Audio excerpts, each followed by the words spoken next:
Ang gabi, kahit bumagyo ay hindi apektado.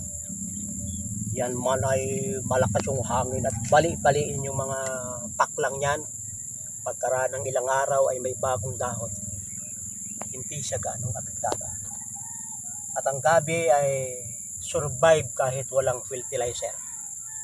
Kahit kung matututuhan natin itong kainin at i-market, magandang pagkakitahan ng gabi. Kung yung mga may palayan ay tumitigil na sa pagtatanim ng palay at ang itinatanim may gabi, ay sana sila ay kikita.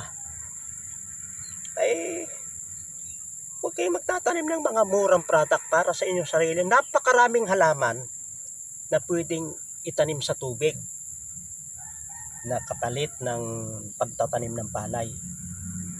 Kasi yung palay ay alam naman ninyo na murang-mura ng palay, sobrang mahal ng bigas para may sindikato ang laman ng gabi ay hindi pa ganong nakikita sa market at mahal pa. Yung inyong palayan i-convert sa gabihan at kayo ay makikinabang. Maraming salamat sa pagsubaybay sa Natural Wellness si Pastor Vito.